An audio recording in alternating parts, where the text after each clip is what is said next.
You're listening to the 5th Bitachon podcast. I'd like to continue in the Madregas Adam, explore together this idea as it's set down by the Alter of Navardik. We find that a person who has this level of Bitachon, this amazing exalted level of trust in God, so that person's trust is so strong to the point that even if he comes to a certain place, that if we look at it intellectually, that person will not be able to attain the food that he needs. Even in that place, his heart will not fall. He won't be worried. He is assured that he will get all that which he needs. And such a person who has reached this kind of level, so it doesn't matter if it's a place where it's normal or it's possible to attain what they need, somehow they will attain what they need in that place. Because the person is not dependent on the place. Rather, the person is trusting in Hashem. And of course, Hashem can do anything. And he stands in his way in such a powerful way to the point where he already feels like he has attained that which he needs. And he's sure. One second, I lost the place. He's positive that he will have and attain every single thing that he needs. He won't be missing anything from that requirement. Okay? And the way that he says it, I don't remember if we saw it already together or if we're going to see it soon, but the Alter says that the money that's in his pocket, he could be robbed of that money. He doesn't feel as sure about the money in his pocket as he feels about the money that he expects to receive, or the parnas, the livelihood that he expects to receive from God because of his trust. His trust is more powerful than what he already has. He feels it's so real. It's so real to him. Ukemo, and he brings a story from the Gemara in Ksuvis, Daf Samach Zayin Bevez, page 67b. Hahuda Asla Kamei the Rava. There was a certain guy, a poor man, who came in front of Rava. Amar Lebamata Said. So he wanted to give him a meal. He said, "What's the kind of food that you like? What can I prepare for you? What can I bring you?" Amar Lai. So the man said, "Betarnagelis petuma v'yayin yashin, a fattened chicken and old wine." He liked to have a high standard, very fancy meal. Amar Lai, like chayish, that's what you're always eating, that kind of food, the kind of fancy food. This fattened chicken, old wine, but that costs a lot of money. So you're taking tzedakah, you're taking charity, and you're using that money to buy this very fancy meal. You're not worried that you're pressing the charity box, so to speak. You're pressing the tzibur, the tzibur which is giving you the money. He said, I'm not using their money. The money that I get, it doesn't matter where it comes from. The money that I get is coming from God. The Tanina, as we find in the verse, it says, the eyes of all turn to you, God, and you give them their food in its time, in their time. It doesn't say in their time, plural. Rather, it says in his time. It says it in singular. So we see that it's God giving each and every single person, and not giving a general giving to like the entire community and then the community distributes it, but rather Hashem is in charge of each individual person's parnasa, his livelihood. So he was saying, the food that I'm used to eating, the money that I use from tzedakah, from charity to purchase it, that's coming directly from God. I'm not taking away from anybody else. Adahachi, as they were speaking, the sister of Rava's sister, who was the rabbi who had invited this poor person into his house, they hadn't seen each other in 13 years. She comes knocking on the door, and he opens the door, and there's his sister. Wow, it's so wonderful to see you. And what did she have in her hand? Nothing other. What was the gift that she brought to her brother who she hadn't seen in 13 years? Nothing other than a fattened chicken and old wine.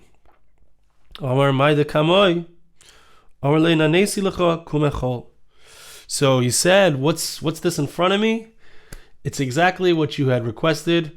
Your request was clearly answered by God. Come and eat your fattened chicken and old wine. So we see, what do we see? An amazing thing.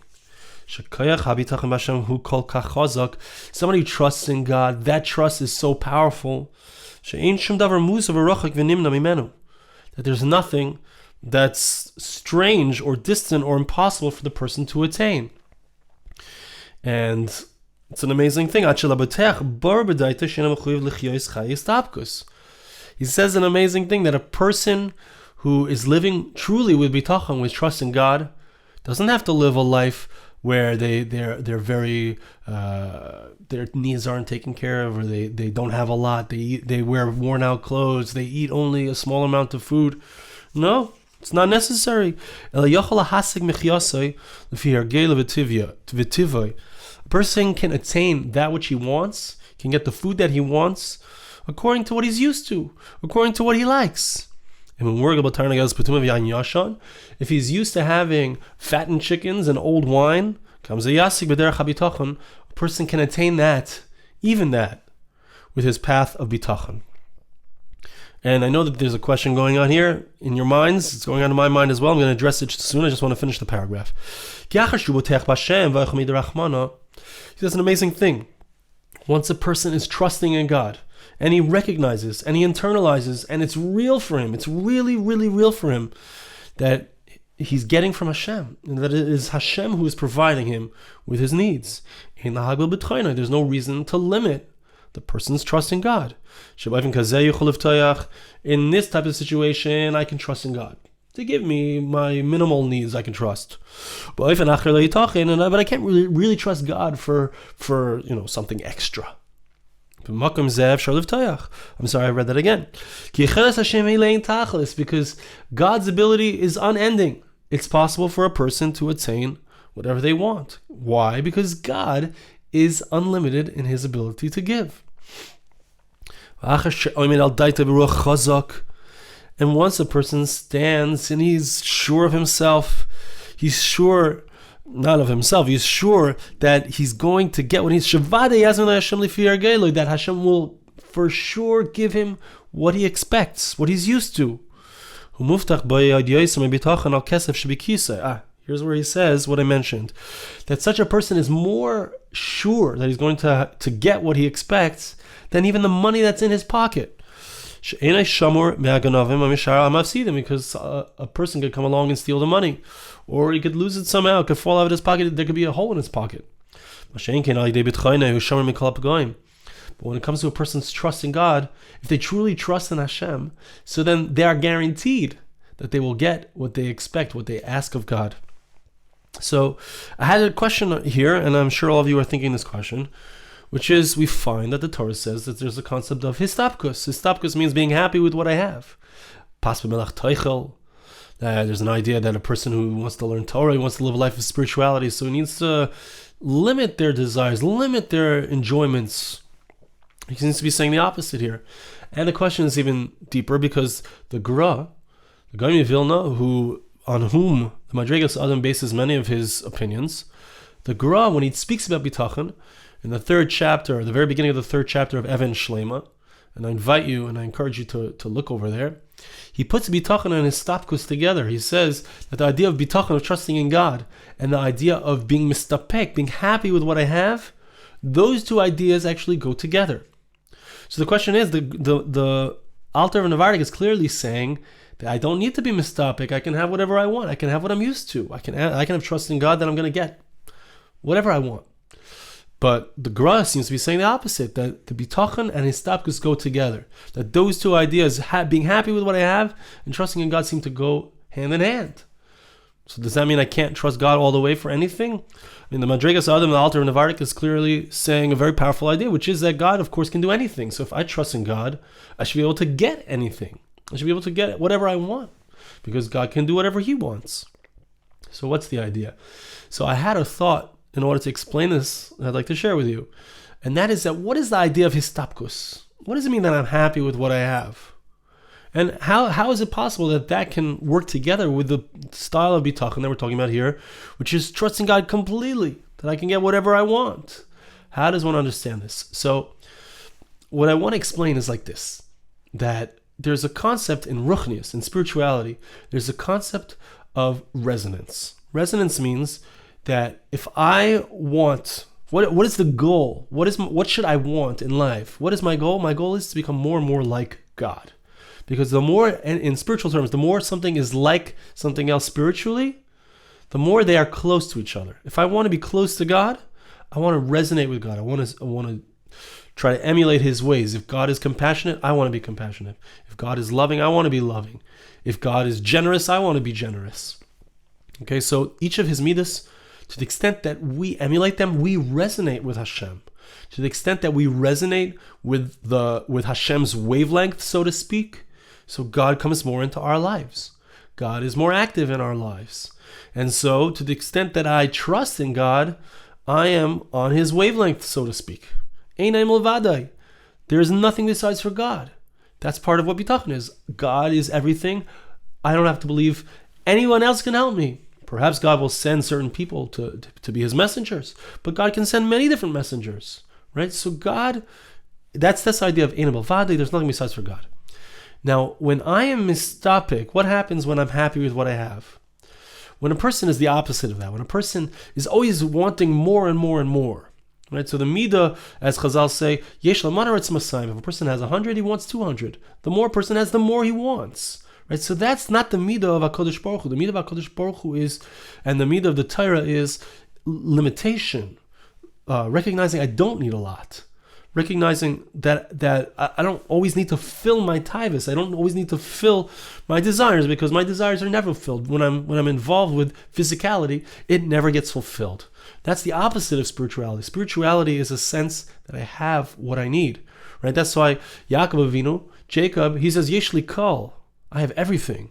Esav, the Rasha, Esau says Yesh li rav, I have a lot. But he never says that I have enough. He says I have a lot, because he really does have a lot. But it's still never enough for him. The midah of HaKadosh Baruch Hu is Yesh li kol. God has everything, right?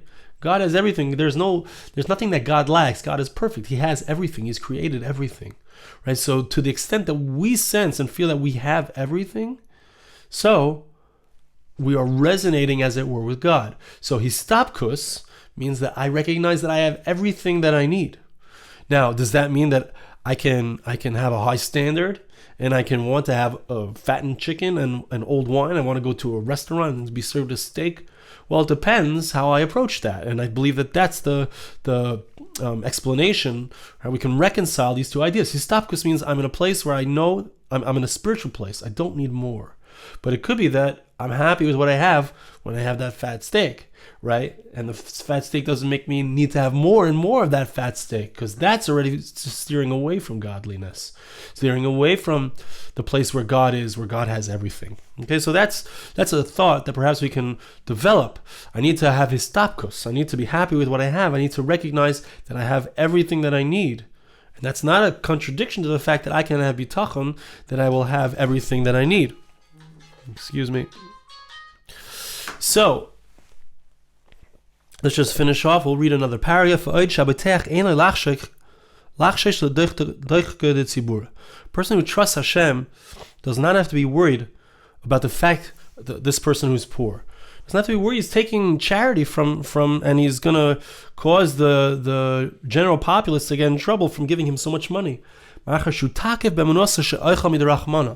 What happens is, when he is strong in his belief that he's eating from God's hand, as it were, and the truth is, he's acknowledging the truth that the tzibur, the general public, is not giving him anything. And he recognizes that everything that he has is just a gift from God. So I'm going to leave it here. And I want to mention one last thought, which is, what is bitachon and what is emunah? And why do I prefer? And they're both great words. Bitachon means to trust, emunah means to have faith. They're both important. We need emunah, we need bitachon. And I'm not sure if there's a difference between them, because it's very clear in the Gra that he uses the word bitachon and emunah almost interchangeably. But I personally prefer the word bitachon. because bitachon comes from the word batuach, which means I am sure. I am 100% sure. That's what the altar is talking about. Emunah means I believe. So I can believe with, a powerful belief, but that's not the same as being sure. Batuach, bitachon means sure. So that's just a side point. And I want to invite you once again. Yirtzeh Hashem, hopefully the groups will be starting not this week, but next week. And if you are interested, please contact me, arigoldwag@gmail.com, to be added to the list of people who are part of the group. Thank you so much for listening.